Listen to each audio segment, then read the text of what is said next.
안녕하세요. 철학여행 지혜 인사이트입니다. 오늘은 누구나 한 번쯤 스스로에게 묻는 질문을 함께 나누려 합니다. 나는 왜 살아가는가? 삶은 과연 의미가 있을까? 무의미한 세상 속에서도 어떻게 삶을 사랑할 수 있는지 까미의 작품들 속에서 그 답을 찾아보려고 합니다. 자, 이제 마음을 열고 천천히 그의 철학을 느껴보시기 바랍니다.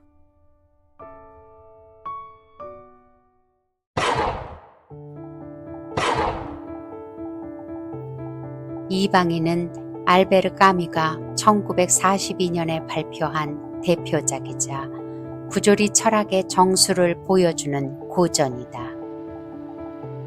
이 작품은 평범한 회사원인 메르소가 어머니의 장례식장에서 감정을 보이지 않았다는 이유로 주변인들로부터 소외되고 우발적으로 벌어진 살인사건을 계기로 사회의 도덕과 법 앞에 서게 되는 이야기를 담고 있다. 메르소는 태양이 내리쬐는 해변에서 우발적으로 아랍인을 총으로 쏘아 죽인다. 그에게 살해의 뚜렷한 동기는 없다. 그저 장렬하는 햇빛, 땀, 그리고 눈부심이 감각을 압도한 순간 방아쇠를 당긴 것이다. 그러나 그는 법정에서 단순히 살인죄만으로 심판받지 않는다. 오히려 사람들은 그가 어머니의 장례식에서 눈물을 흘리지 않았고 애도의 말을 하지 않았다는 사실에 분노한다. 사회는 그를 비정상적인 인간, 감정 없는 괴물, 이방인으로 규정한다. 까미는 묻는다. 당신은 세상이 무의미하다는 것을 알면서도 어떻게 살 것인가?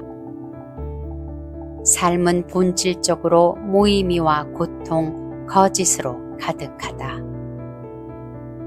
그러나 그 속에서 우리는 삶을 끌어안고 진정한 인간으로 사는 길을 찾는 존재이다.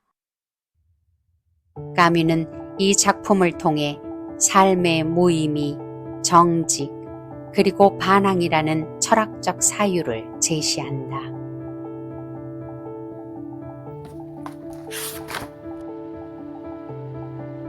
이방인의 첫 구절은 이렇게 시작한다. 오늘 엄마가 죽었다. 아니, 어쩌면 어제일지도 모른다. 이 문장은 감정 없이 냉정한 듯 보이지만 정직한 존재로서 메르소의 세계로 안내하는 가장 중요한 문장이다. 이 문장은 메르소가 삶의 흐름에 대해 느끼는 무감각과 분리감을 드러낸다. 죽음이라는 사건조차 명확한 시간 기준 안에 놓지 못한 상태. 인간이 삶을 구성하는 기본 요소인 시간, 감정, 의미에 대해 확신을 갖지 못하는 실존적 조건을 상징한다. 이방인의 주인공 메르소는 사회가 정한 감정의 틀, 슬픔과 후회의 형식을 거부한다. 그는 장례식장에서 눈물을 흘리지 않고 오히려 햇볕이 너무 뜨거워서 어지럽다고 말한다. 나는 슬프지 않다.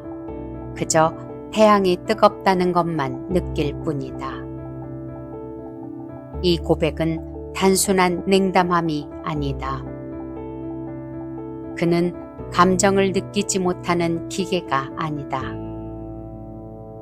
오히려 그는 자신의 내면에서 실제로 일어나지 않은 감정을 연기하지 않을 뿐이다. 그는 말한다. 나는 어머니의 장례식에서 슬프지 않았다. 나는 너무 지쳐 있었고 너무 더웠고 나는 졸렸다. 이 고백은 무감정이 아니라 감정의 정직성에 대한 표현이다. 그는 사회가 요구하는 형식적인 감정 표현, 즉 슬픔을 연기하는 일을 거부한다. 그 대신 몸이 느끼는 감각, 햇빛, 땀, 피로와 같은 구체적인 체험을 솔직하게 말한다. 여기서 중요한 것은 메르소는 감정이 없는 것이 아니라 타인이 느끼라고 강요하는 감정을 흉내내지 않는 것이다. 이 점에서 메르소는 소시오패스와 본질적으로 다르다. 소시오패스는 타인의 감정을 공감하지 못하고 죄책감을 느끼지 않지만 메르소는 세계의 무의미 앞에서 인간적인 슬픔과 고통을 가식 없이 대면하는 자이다. 그는 자신의 감정에 정직하며 거짓 연기를 하지 않는다. 그것이야말로 세계의 침묵 앞에 존재하는 인간의 모습이며 까미가 말하는 자유인으로서의 인간이다. 이 명제는 이방인 전체를 통해 반복된다. 까미는 일상의 습관성과 사회적 역할 속에 무감각하게 흐르는 삶, 감정을 연기하며 살아가는 삶을 진실한 삶이라 말하지 않는다. 그 대신 감정이 없더라도 감정을 연기하지 않고 의미가 없더라도 그것을 꾸며내지 않는 삶의 방식, 즉 무의미를 인정하고 받아들이는 태도에서 삶의 진실함을 찾으려 한다. 그리고 어느 날 뜨거운 태양 아래에서 메르소는 우발적으로 한 남자를 죽인다. 그 살인은 계획도 명확한 이유도 없다. 그 순간에 장렬하는 태양과 몸과 마음을 압박하는 감각이 한계를 넘어섰고 그 끝에 우발적으로 무의미한 행위가 발생한다. 이 사건은 무의미의 절정을 상징한다. 삶은 무책임하고 예측 불가능하며 우리가 왜라고 찾는 이유는 존재하지 않는다. 까미는 이 장면을 통해 삶의 현상적 조건이 인간을 어떻게 쉽게 압도하는지를 보여준다. 메르소는 말한다. 나는 태양 때문에 쏘았다. 이는 감정도 이성도 아닌 육체적 조건의 극한에서 벌어진 행위이다. 여기서 태양은 단순한 자연현상이 아니라 인간의 감각과 이성을 압도하는 물리적 조건이자 존재적 환경이다. 즉, 인간은 자신의 감각, 신체, 상황에 의해 쉽게 휘둘릴 수 있는 존재이며 이는 까미가 말하는 실존의 한계이자 무의미한 세계 속 인간의 조건인 것이다. 하지만 법정에서 메르소가 심판받는 이유는 단지 살인 때문만이 아니다. 그는 어머니의 죽음을 애도하지 않았고 살인 후에도 후회의 감정을 드러내지 않았다는 것에 사람들은 분노했다. 그가 처벌받는 진짜 이유는 사회가 요구하는 정상적인 감정 연기를 하지 않았다는 것이다. 사회는 인간에게 감정을 강요하고 감정 없는 자를 비정상으로 낙인 찍는다. 하지만 메르소는 이 모든 위선을 거부한다. 그는 자신의 감정, 자신의 감각에 충실한 존재일 뿐이다. 이러한 메르소의 태도는 세상의 규범과 기대에 도전한다. 그는 가면을 쓰지 않는다. 거짓을 말하지 않는다. 그는 나는 단지 나일 뿐이라고 말한다. 이것이 까미가 말하는 진정한 반항이다.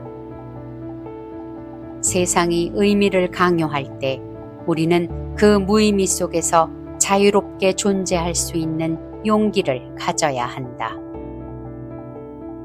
그리고 사형 집행을 기다리는 마지막 순간, 메르소는 자신의 운명을 담담히 받아들인다. 그는 이제 세상의 무의미함을 거부하지 않는다. 오히려 그것을 있는 그대로 수용하며 그 안에서 자유를 발견한다. 그는 이렇게 고백한다. 나는 세상이 나에게 무관심하다는 것을 안다. 태양은 뜨겁고 삶은 무의미하다. 하지만 바로 그 무의미함 속에서 나는 자유를 느낀다. 나는 나 자신이다. 나의 삶도 나의 죽음도 내 것이다. 이 순간 무의미는 더 이상 절망이 아니다. 그것은 인간의 자유를 가능하게 하는 토대가 된다. 세상이 의미를 주지 않는다면 우리는 그 빈 공간에서 스스로 의미를 창조할 자유를 가진다. 이 자유는 타인의 기대도, 사회의 규범도, 죽음의 공포도 초월한다. 까미가 그려낸 메르소는 감정이 없는 사람이 아니다. 그는 거짓 감정을 연기하지 않는 사람일 뿐이다. 이러한 메르소의 존재 방식은 바로 까미가 말하는 삶의 무의미의 정체를 드러낸다. 이방인은 인간이 끊임없이 삶의 의미를 묻지만 세상은 아무 대답도 하지 않는다는 사실을 직시한다. 이 의미를 찾으려는 인간의 열망과 의미를 부여하지 않는 세계 사이의 간극, 바로 그 충돌이 부조리다. 까미는 그 무의미 앞에서 무릎 꿇지 말 것을 말한다. 도피하지 말고 신에게 맡기지도 말고 그 침묵하는 세계를 있는 그대로 받아들이라고 말한다. 그리고 그 무의미함을 인정한 순간 인간은 그 속에서 비로소 스스로 의미를 창조할 자유를 얻게 된다. 까미가 다시 묻는다. 당신은 세상이 무의미하다는 것을 알면서도 어떻게 살 것인가? 그 질문 앞에 메르소는 거짓없이 자신의 삶을 선택한다. 진실하지 않은 강요된 감정을 버리고 그 어떤 위선도 없는 정직한 존재로서 살아간다. 그것이 인간 존재의 존엄이라고 메르소가 답한다. 무의미한 현실 앞에서 흔들리지 않고 자신의 존재를 긍정하는 것, 그것이 바로 진정한 자유다. 그리고 우리는 그를 통해 까미가 말하는 반항하는 인간의 윤리를 본다. 세상은 인간에게 어떤 본질적 의미도 제공하지 않는다. 그 무의미 속에서 인간은 자신의 감각과 경험을 토대로 스스로 의미를 만들어낼 수 있다. 이것이야말로 무의미한 세계에 대한 반항이며 그 반항은 자기 자신으로 살아가려는 깊은 윤리적 태도다.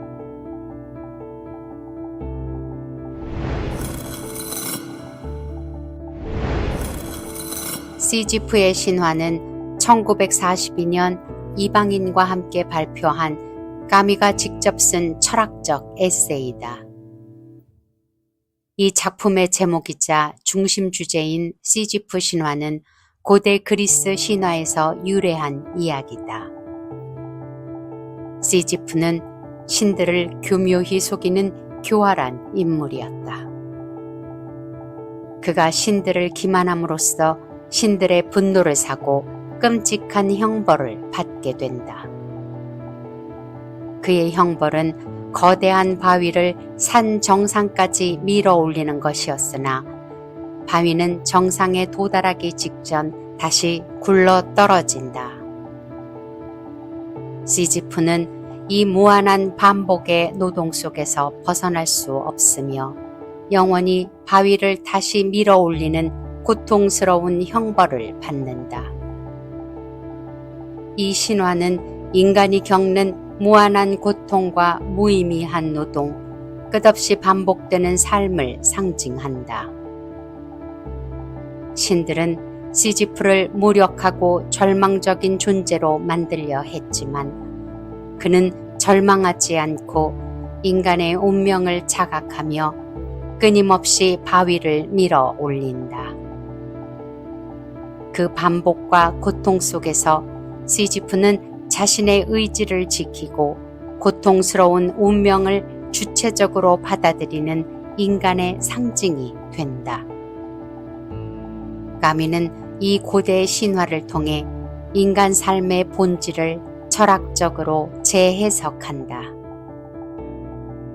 인간의 삶은 반복과 고통, 무의미로 가득하지만 우리는 그 삶을 자각하고 선택함으로써 그 안에서 자유를 발견할 수 있다고 말한다. 시지프의 신화는 다음과 같은 질문을 던진다. 삶이 본질적으로 고통이라면 우리는 왜 살아야 하는가? 이 질문은 까미 철학의 출발점이다.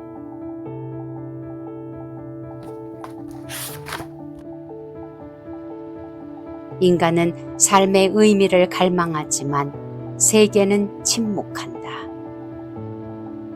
이 간극, 즉 의미를 원하는 인간과 무관심한 세계 사이의 충돌, 그것이 바로 고통이다. 까미는 말한다. 삶은 고통스럽다. 그러나 삶을 피하는 것이 해답이 아니다. 삶에 대한 진정한 철학적 태도는 고통과 함께 살아가는 것이다. 고통을 인식하되 굴복하지 않고 그 속에서 스스로 삶의 의미를 창조하는 자유로운 인간의 모습이 바로 까미가 말하는 인간상이다. 고통을 인식하는 것은 그것을 극복하는 것이다. 이는 단순한 체념을 의미하지 않는다. 까미는 말한다. 시지프의 운명은 끔찍하다. 그러나 신은 말했다. 그는 행복해야 한다. 이 말은 역설적이다. 왜 신이 그를 행복해야 한다고 했는가? 그것은 시지프가 자신의 처지를 완전히 인식하고 받아들였기 때문이다. 그는 끊임없이 반복되는 형벌을 부정하거나 도피하지 않고 오히려 고통스러운 노동을 자신의 것으로 만든다. 바위가 다시 굴러 떨어지고 시지프가 산 아래로 돌아가는 그 순간 그는 자유롭다. 까미는 이 순간을 의식의 순간이라 부른다. 시지프는 바위를 굴리는 자신의 행위를 알고 있다. 그는 운명을 의식하는 존재다. 그가 선택하는 순간 바위는 그의 것이 된다. 여기서 바위는 단지 신이 내린 형벌의 상징만이 아니다. 그것은 우리 각자가 살아가면서 매일 마주하는 삶의 무게이자 반복되는 고통과 책임의 상징이다. 우리 모두는 시지프처럼 저마다의 바위를 굴리고 있다. 일상과 고난, 선택과 책임이라는 무거운 돌을 끊임없이 밀어 올려야 하는 존재인 것이다. 이처럼 반복되는 삶 속에서도 시지프가 보여준 것처럼 우리는 우리의 도를 완전히 의식하고 그 무게를 감당하며 선택할 때 비로소 진정한 자유를 얻는다. 고통스러운 삶에 대한 유일한 해답은 끊임없는 선택과 수용이다. 삶의 고통에 정면으로 맞서는 사람만이 자유를 누릴 수 있다. 시지프는 단순한 신의 희생양이 아니다. 그는 자신의 운명을 주체적으로 끌어안고 끝없는 반복과 고통 속에서 자신의 실존을 긍정하는 인간이다. 반복은 무의미한 형벌이 아니라 의지와 자유를 실현하는 공간이다. 우리가 고통을 껴안을 때 그것은 더 이상 벌이 아니라 선택이 된다. 삶은 끊임없는 선택이며 선택에는 자유와 책임이 따른다. 까미는 말한다. 진정한 자유는 자신의 운명을 선택하고 그 선택을 책임지는 데서 온다. 이 자유가 바로 인간 존재의 존엄이다. 시지프는 철학자이자 반항자 그리고 창조자이다. 그는 허물을 직시한 끝에 삶을 끌어안으며 말한다. 그래도 나는 이 바위를 다시 굴릴 것이다. 고통은 인간을 파괴하지 않는다. 오히려 고통은 인간이 자신의 의식과 자유를 통해 스스로 구성해 나가는 과정이다. 반복되는 고통은 무의미가 아니라 우리가 스스로 선택하고 긍정하는 장이 된다. 그 안에서 우리는 자유와 존재의 긍정을 발견한다. 시지프의 신화는 우리에게 이렇게 말한다. 삶은 본래 의미가 없다. 그러나 그 고통 속에서 우리는 살아야 한다. 의미를 기다리지 말고 의미를 창조하라. 세상은 설명하지 않지만 인간은 스스로 자신의 삶을 선택할 수 있다. 우리는 매일 무거운 바위를 밀어 올린다. 그 바위는 일, 관계, 반복되는 고통일 수 있다.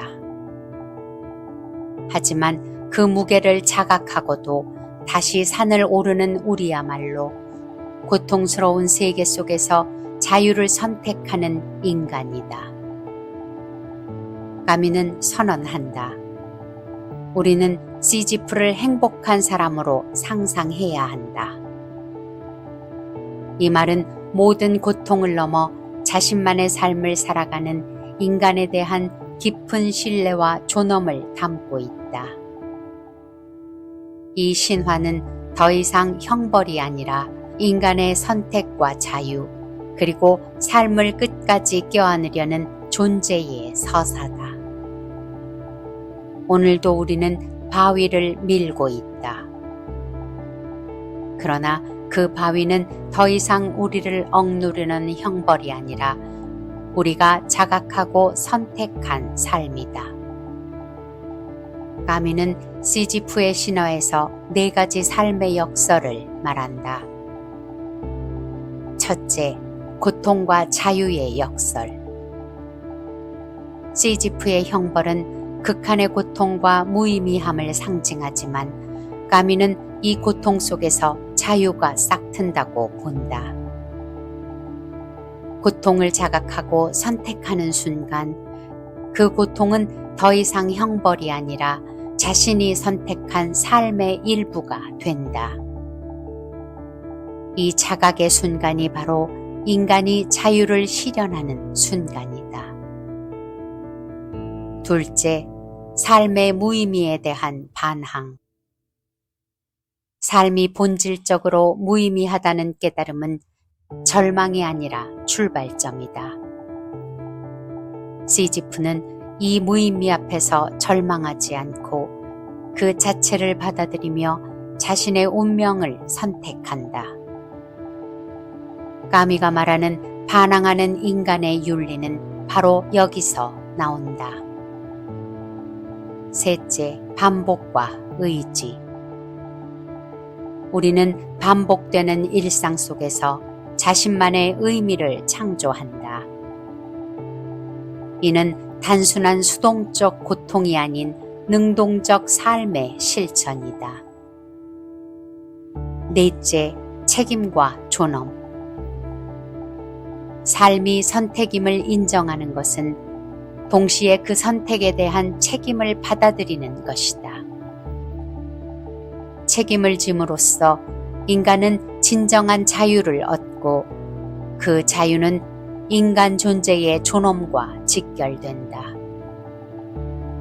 이처럼 시지프의 신화는 인간 존재의 본질을 고통과 무의미 그리고 그 안에서 찾는 자유와 선택의 문제로 깊이 성찰하게 한다. 까미의 이 철학은 오늘날 우리 각자가 자신의 바위를 어떻게 마주할지에 대한 깊은 성찰을 제공한다.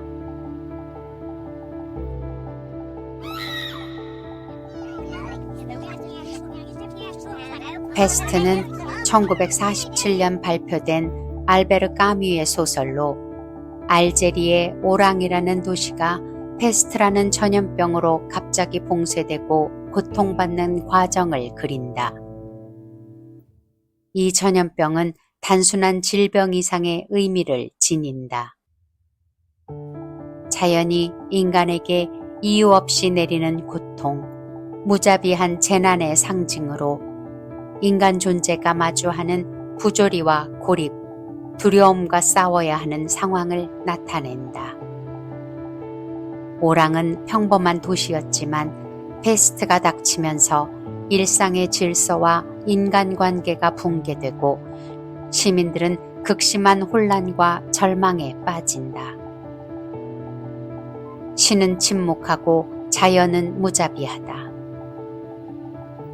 이 환경에서 인간은 신과 자연 그리고 자기 자신과 대면하며 삶의 의미와 실존을 새롭게 묻는다. 페스트가 던지는 질문은 명확하다. 인간은 이유 없는 고통 앞에서 어떻게 살 것인가? 신의 침묵, 자연의 무자비함, 그리고 개인의 고립 속에서 인간은 어떤 태도를 취해야 하는가? 까뮈는 인간 실존의 핵심인 부조리에 대해 이야기하며 고통과 맞서는 반항과 연대, 그리고 삶의 긍정을 핵심 주제로 삼는다.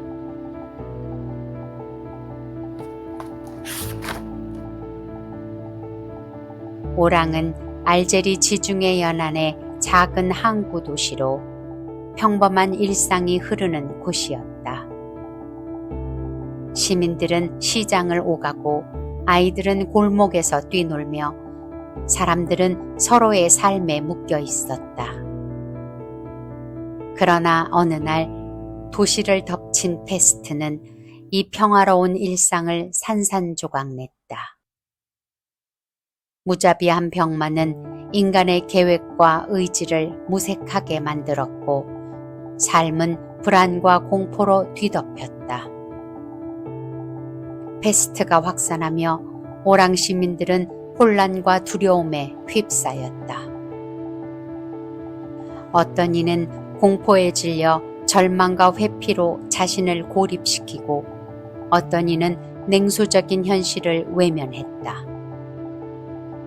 초기에 그랑 의사는 이건 단지 쥐의 죽음일 뿐 전염병이 아니다 라며 두려움을 회피하며 현실을 부정했다. 그들은 현실을 보지 않으려 했고 페스트를 부정함으로써 안도의 가면을 썼다. 한편 타루르는 패스트 사태를 정치적 이익과 질서 유지의 문제로 축소하며 냉소적인 태도를 보였다. 재앙은 지나갈 것이다. 우리는 질서를 지켜야 한다. 감정은 잠시 접어두자. 이런 공포와 불신 속에서 사람들은 서로를 의심했고 사회적 분열과 고립은 점점 심화되었다. 오랑 시민들은 패스트가 닥치자 이전까지는 상상하지 못했던 극심한 불안과 혼란에 휩싸인다. 까뮤는 이 불안과 두려움이 단순한 공포가 아니라 인간 존재가 직면한 부조리의 근원임을 말한다. 불안은 우리 존재가 무한한 가능성 앞에서 마주하는 어두운 그림자다.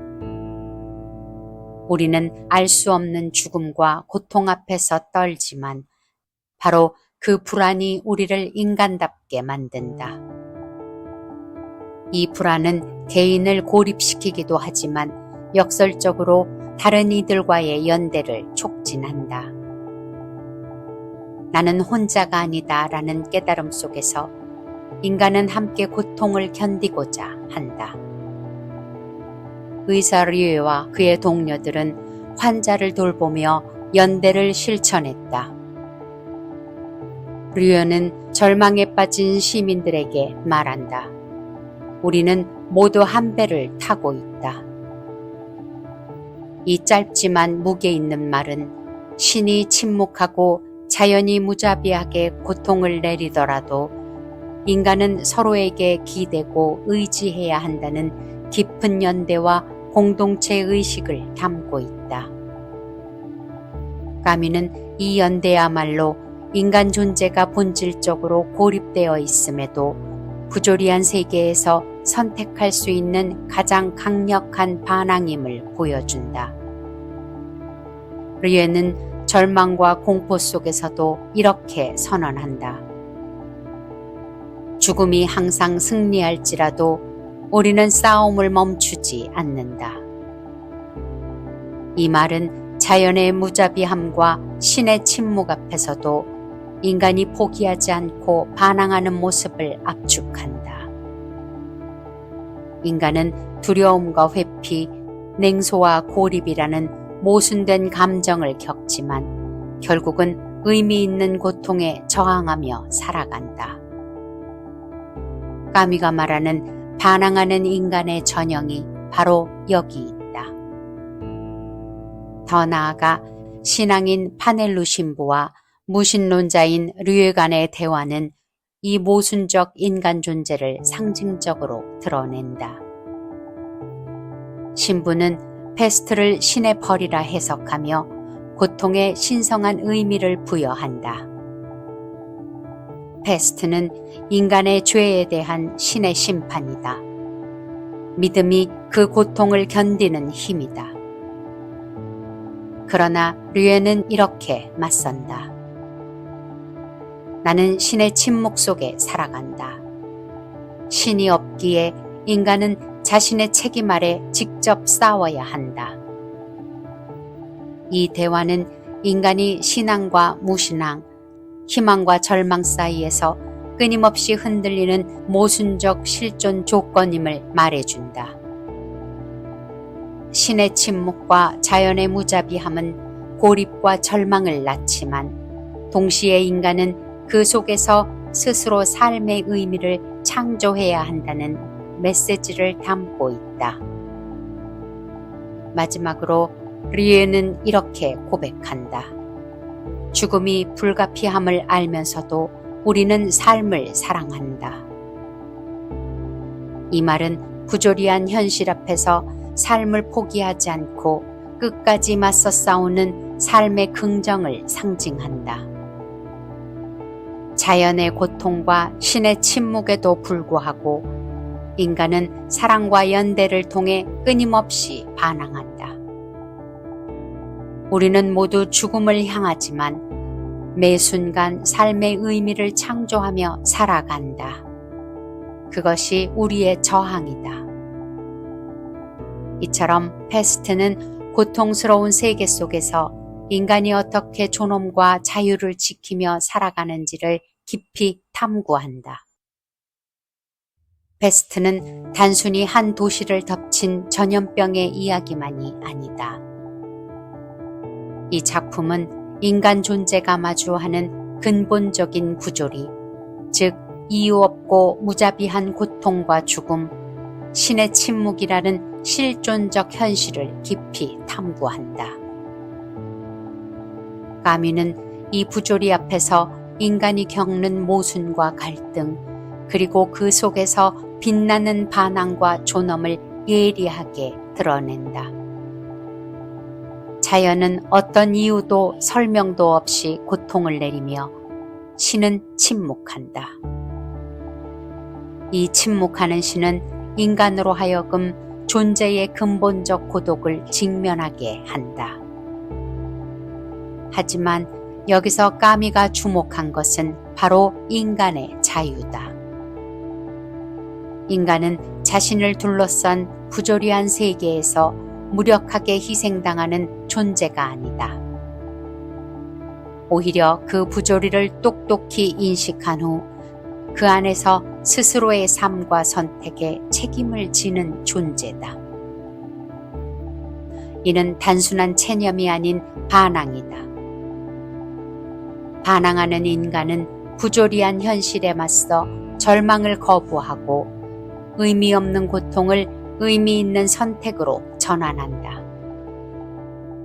이 선택은 고통을 극복하거나 제거하는 것이 아니라 그 고통 속에서도 삶을 긍정하고 사랑하는 태도다. 류의 의사가 말한 죽음을 인정하면서도 삶을 계속 사랑하는 것, 그것이 바로 이 반항의 정신을 압축하는 문장이다. 이 삶의 긍정은 까미 철학에서 가장 심오한 메시지 중 하나다. 왜냐하면 그는 전통적인 의미의 구원이나 종교적 희망을 거부하고 구원 없는 세계에서 인간 스스로가 자유와 존엄을 창조해야 한다고 보기 때문이다.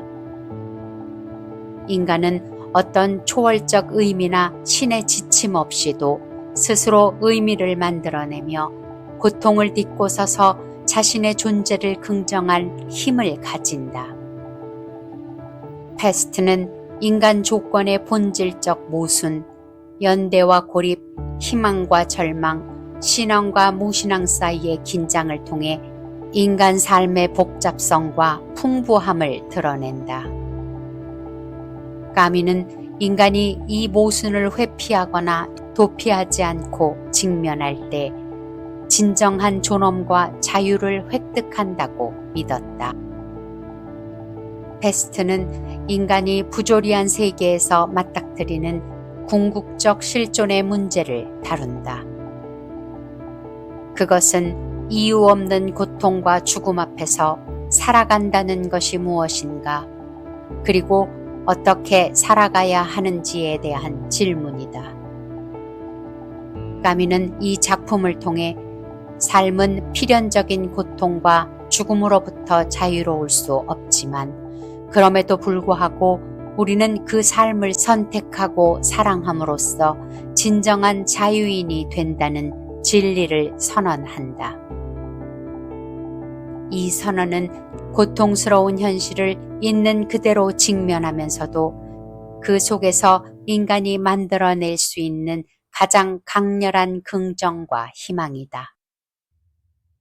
페스트는 우리 모두가 피할 수 없는 죽음과 마주한 존재임을 일깨우며 그 속에서 함께 싸우고 함께 살아가는 인간의 존엄을 찬미한다.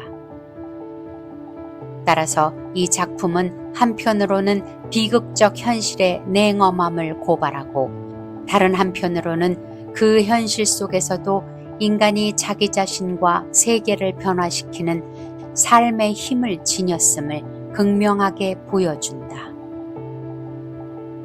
이것이야말로 까미가 페스트를 통해 전하고자 한 가장 깊고도 보편적인 철학적 메시지다.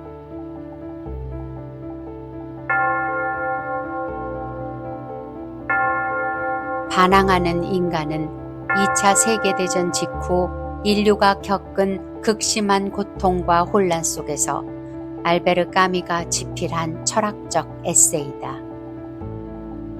전쟁과 홀로코스트, 전체주의의 참상은 전통적인 신앙과 절대적 가치에 대한 믿음을 무너뜨렸고 인간 존재의 의미와 윤리에 대한 깊은 회의가 사회 전반에 퍼졌다. 이 혼돈과 부조리의 시대에 까미는 묻는다. 무신론과 허무주의가 만연한 이 시대에 인간은 어떻게 존엄을 지키며 살아갈 것인가? 그리고 이 질문에 반항이라는 윤리적 태도로 답한다. 그것은 단순한 저항이 아닌 자신의 한계를 인정하면서도 타인의 존엄을 함께 지키려는 깊은 인간행위자 자유의 표현으로서 반항이다. 반항하는 인간은 절대적 신도 진리도 없는 세상에서 인간이 어떻게 의미와 가치를 창조하며 폭력과 부조리 앞에서 어떻게 인간다움을 지킬 수 있는지를 철학적으로 탐구한 작품이다. 그는 나는 반항한다. 그러므로 우리는 존재한다는 명제를 통해 반항이 개인적 고립을 넘어 공동체 윤리임을 선언한다. 반항은 나 자신의 한계를 지키는 행위일 뿐 아니라 타인의 삶과 존엄을 존중하는 함께하는 자유다. 하지만 반항은 언제든 왜곡되고 타락할 위험을 안고 있기에 우리는 그 한계를 끊임없이 경계해야 한다고 까미는 강조한다. 그는 역사와 철학 속 다양한 인물들과 사상을 통해 반항이 어떻게 나타나고 발전했는지를 분석한다.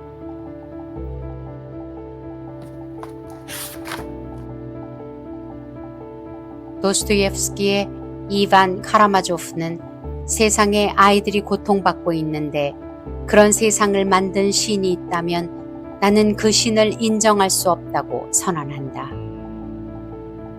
이는 신의 존재와 선의 문제에 대한 근본적 반발이다. 여기서 이반은 신이 존재한다면 왜 악과 고통이 허용되는지 이해할 수 없고 그 신을 도덕적이고 공의로운 존재로 받아들일 수 없다고 말한다. 그와 동시에 이반은 신이 없다면 모든 것이 허용된다고 말한다. 이 말은 신이 없으면 도덕이나 규범도 사라진다는 의미로 신이 도덕적 질서의 근간이라는 전제를 포함한다. 그래서 신이 없으면 안 된다는 이중적 긴장을 내포하고 있다. 이 이중성은 첫째, 고통과 악이 존재하는 세계에서 신의 정의와 신을 믿기 어렵다. 고통받는 무고한 아이들 앞에서 신이 선한 존재라면 왜 그런 고통을 허용하는가? 이반은 신의 선함과 전능함에 대한 신뢰를 거부하며 그런 신을 인정하지 않겠다고 선언한다. 둘째, 도덕과 질서의 근거를 신에 두고 있었기에 신이 없으면 도덕적 절대 기준이 붕괴되어 모든 것이 허용된다는 무정부 상태, 윤리적 혼란이 올 수 있음을 두려워한다. 그래서 그는 신의 존재를 거부하면서도 신이 있어야 한다는 입장, 즉 모순된 신념을 동시에 가지고 있다. 까뮈의 시각은 이 이중성은 인간 존재가 마주한 부조리의 핵심이다. 까뮈는 신의 존재를 인정하면서도 무신론과 허무주의에 빠지지 않는 길을 모색했다. 그는 도스토옙스키처럼 신이 있으면서도 선한 신이 고통을 허용하는 문제를 고민하기보다 신이 없더라도 인간은 의미와 가치를 스스로 창조하며 살아야 한다고 봤다. 즉 까뮈는 신에 대한 이중성보다는 신이 없기에 우리는 반항하고 책임질 수밖에 없다는 반항하는 인간의 자세를 제안한다. 이는 신의 존재 여부에 관계없이 인간이 자기 삶의 주인이 되어야 한다는 실존적 결단이다. 니체는 19세기 말 전통적 가치와 기독교 도덕이 무너진 신의 죽음 시대를 진단하며 인간이 새로운 가치를 스스로 창조해야 한다고 주장했다. 그의 초인 개념은 기존의 도덕과 규범을 초월해 스스로 의미와 윤리를 만드는 새로운 인간상을 뜻한다. 이 초인은 전통적 가치에 의존하지 않고 자기 의지로 세상을 해석하고 창조하는 반항하는 존재다. 니체 철학은 인간의 자기 극복과 창조를 강조하며 깊은 반항 정신을 담고 있다. 여기서 까뮈는 이 초인의 철학이 가진 위험성에 주목한다. 인간이 스스로 가치를 창조하는 힘은 동시에 자신과 타인의 고통을 간과하거나 폭력으로 나아갈 유혹이 될 수 있다. 즉 초인의 이상이 전체주의적 독재나 무자비한 권력 행사로 왜곡될 수 있다는 것이다. 까뮈는 인간은 여전히 고통받는 존재임을 상기시키며 인간 조건의 한계를 인정하지 않는 초인의 철학적 극단성을 경계한다. 인간은 불완전하며 완전한 권력이나 진리는 불가능하다는 현실 인식이 반항의 윤리적 토대여야 한다는 것이다. 생쥐스트는 프랑스 혁명의 급진적 혁명가로서 완전한 정의를 실현하기 위해 폭력을 정당화했다. 그는 혁명의 이상을 위해 불완전한 인간들을 처형하거나 희생하는 것을 받아들였다. 그는 혁명은 폭력 없이 완성될 수 없다고 주장하며 이상사회 건설을 위한 필연적 폭력을 정당화했다. 이는 혁명이 목표를 위해 수단을 가리지 않는다는 극단적 입장이다. 까뮈는 생쥐스트의 이러한 폭력 정당성을 신랄하게 비판한다.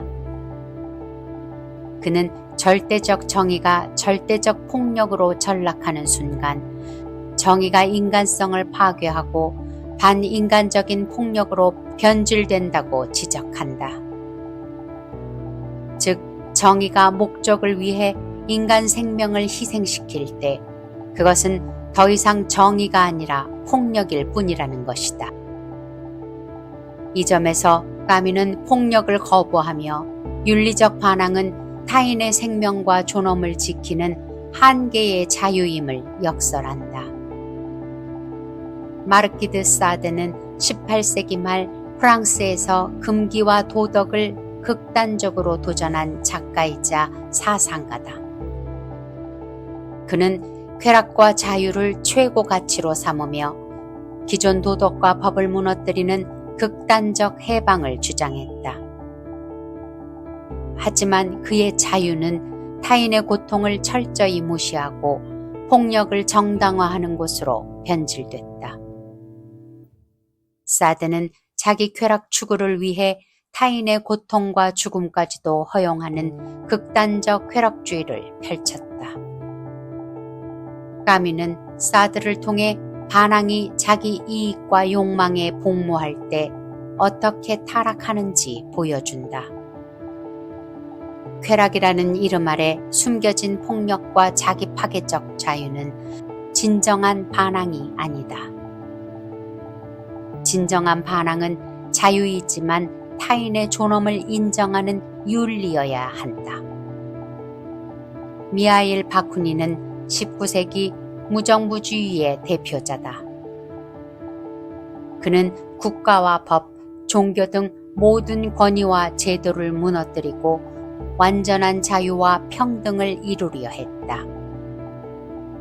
하지만 까뮈는 바쿠닌의 극단적 파괴주의가 결국 인간 존엄을 위협한다고 비판했다. 신과 법, 질서의 붕괴는 사회 혼란뿐 아니라 인간성의 붕괴도 이어질 수 있다. 특히 신을 죽인 자는 법도 죽이고 인간도 죽인다는 까뮈의 말은 권위와 질서 부재가 필연적으로 무질서와 폭력으로 변질되는 위험성을 경고한다. 히틀러는 20세기 최악의 전체주의 독재자로 새로운 인간과 새 질서를 내세우며 수백만 명을 학살했다. 그는 반항과 혁명을 명분으로 내세웠지만 실제로는 반항 정신을 왜곡하고 폭력과 억압을 정당화했다.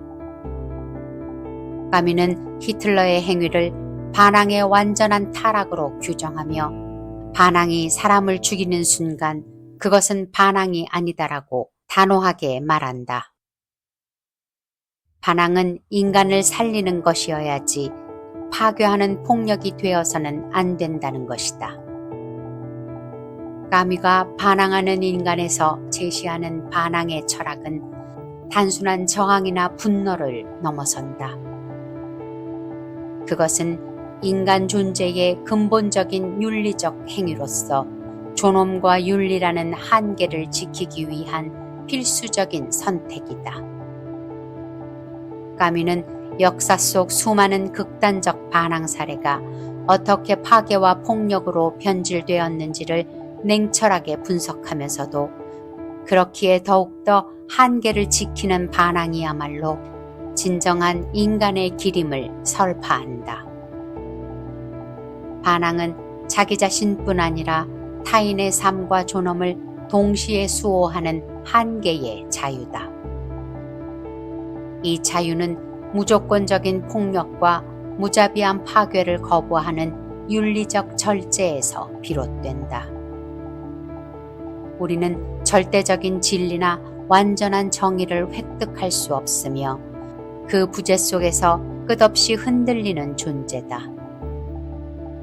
그렇기에 반항은 절대성 없는 윤리적 절제로서 불완전한 인간이 선택할 수 있는 가장 숭고한 윤리적 태도다. 반항은 개인의 고립된 저항이 아니라 타인의 고통과 존엄을 침해하지 않는 한에서만 의미를 가진다. 그것이 바로 무신론과 허무가 팽배한 현대사회에서 인간이 끝까지 지켜야 할 마지막 윤리다.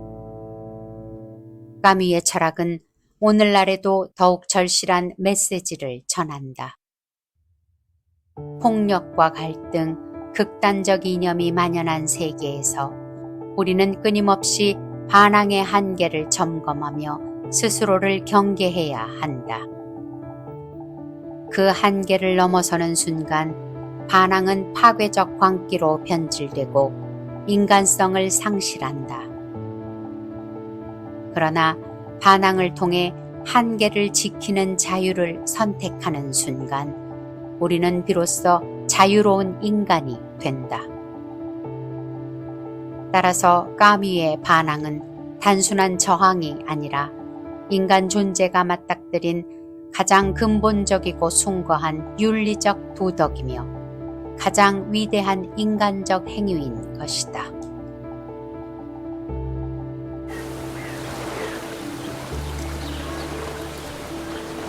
알베르 까뮈의 결혼과 여름은 1938년부터 1944년 사이에 쓰인 수필들을 모은 작품으로 그의 초기 사유와 문학적 세계관이 아름답게 담겨 있다. 까뮈는 이 작품을 통해 알제리의 자연, 태양, 바다, 그리고 인간 존재에 대한 깊은 사색을 펼친다. 그에게 있어 태양과 바다는 단순한 배경이 아닌 삶을 직시하게 하고 존재의 본질을 묻는 철학적 자극이다. 특히 수필 결혼과 티파사에서의 여름은 삶과 죽음, 부조리와 기쁨 사이에서 고요한 통찰을 담고 있다. 결혼과 여름은 부조리를 인식하면서도 삶을 긍정하는 태도, 즉 까미의 철학의 핵심인 반허무의 윤리를 드러낸다. 그는 신도 없고 절대적 의미도 없는 세계 속에서 인간이 느낄 수 있는 근원적 기쁨과 존재의 환희를 찬미한다. 그에게 삶의 긍정은 고통을 모르는 낙관이 아니라 무의미함을 받아들이면서도 햇빛 아래 삶을 사랑하는 결단이다. 까미는 고통과 죽음이 삶의 일부임을 직시하지만 그 절망 위에서 인간은 자연과 육체적 감각, 순간의 아름다움을 통해 삶의 근원적 힘을 회복할 수 있다고 말한다. 이방인이나 시지프 신화가 부조리를 냉철하게 응시하는 작품이라면 결혼과 여름은 그 부조리 위에 서서 따뜻한 빛을 품으려는 시도다.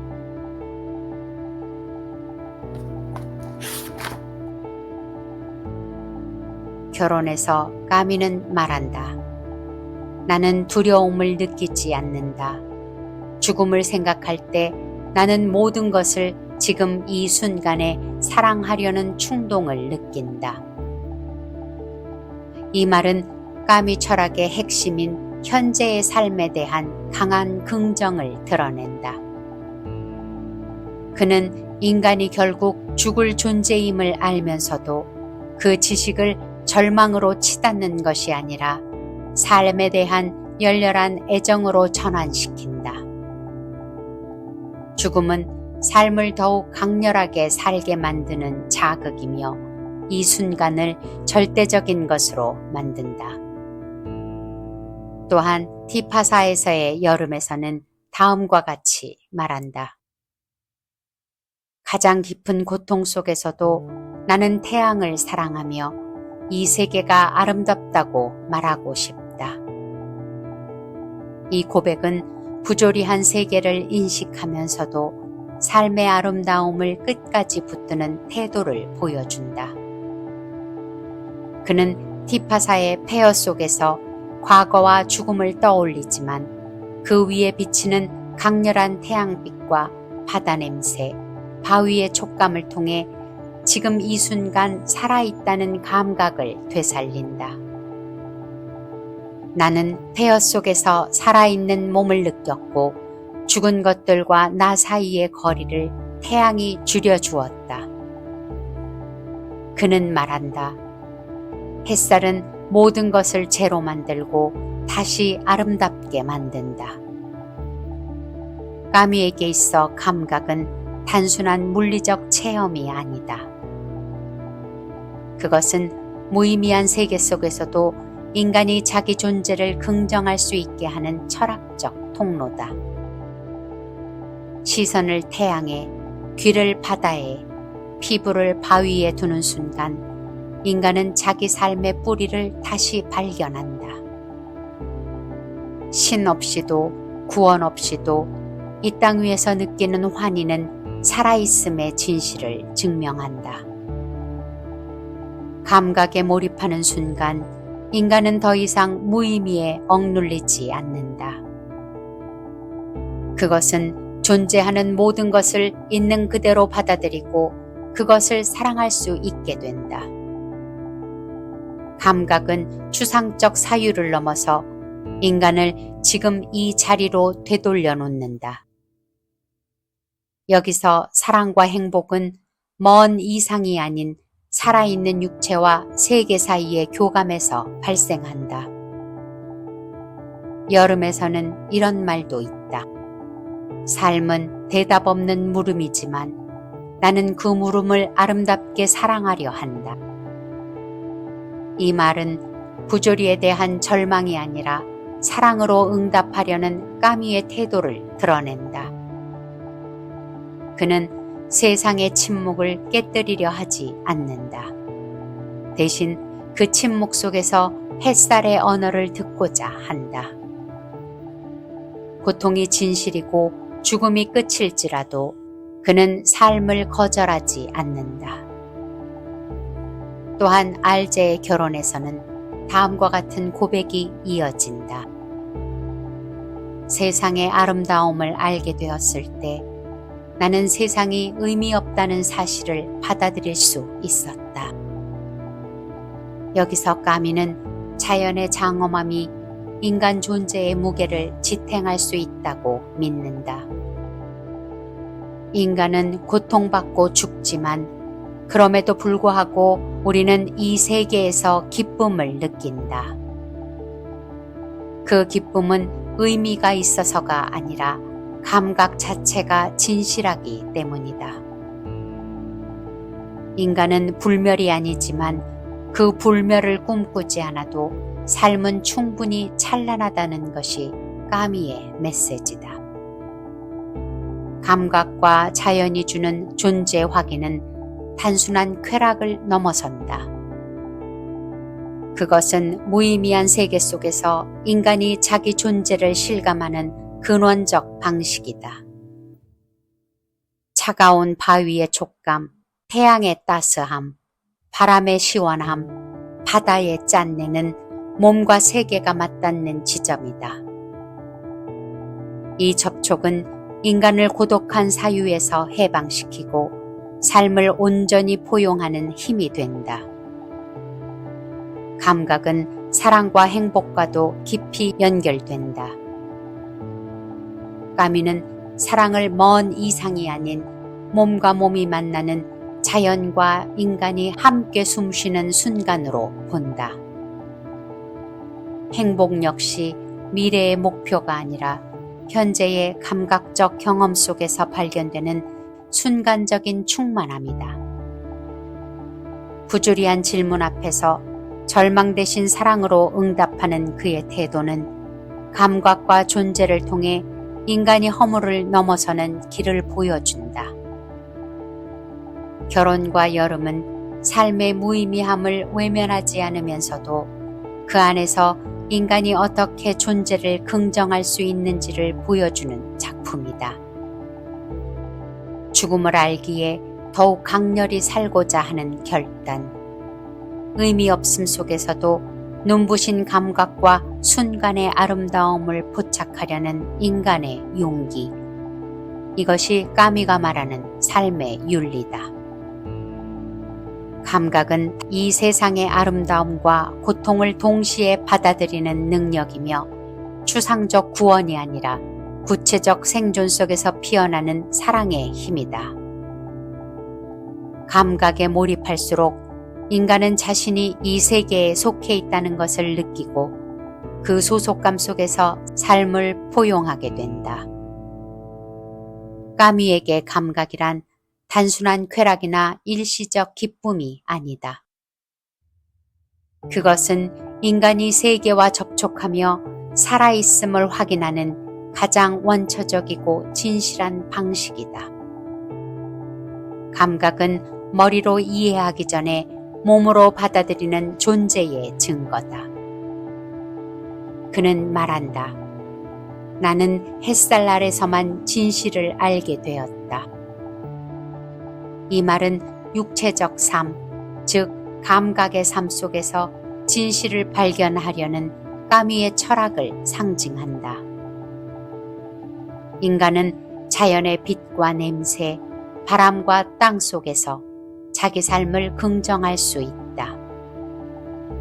그는 절망을 신앙으로 덮지 않으며 그 대신 눈부신 현실 속에서 그 자체로 만족할 줄 아는 삶을 제안한다.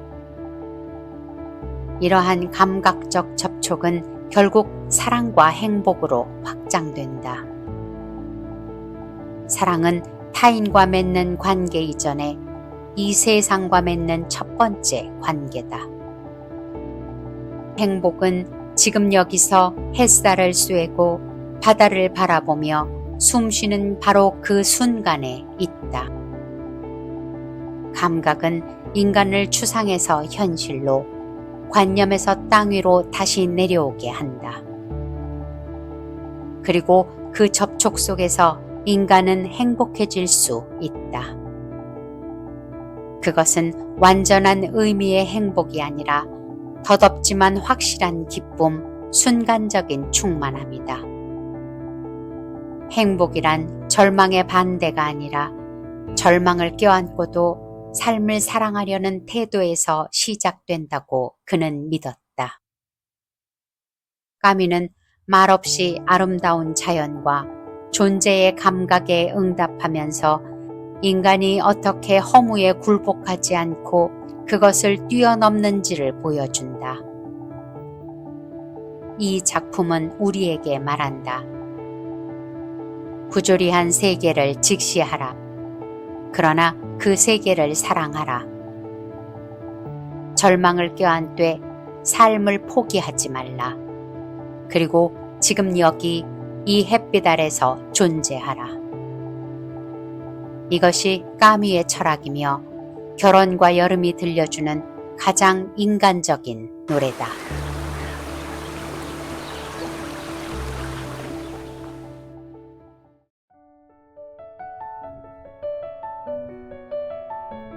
오늘 지혜 인사이트 까미의 철학여행은 여기까지입니다. 시지프가 돌을 끝없이 밀어올리듯 우리도 각자의 삶에 동반한 고통과 존재의 무게를 안고 나아갑니다. 그 자유를 사랑하는 순간 삶은 가장 강렬한 의미를 얻는다고 까미는 말합니다. 이 여정이 당신이 삶을 사랑해야 할 이유를 밝히는 작은 등불이 되었길 바랍니다. 그럼 다음 지혜 인사이트 철학여행도 꼭 함께 해주세요. 감사합니다.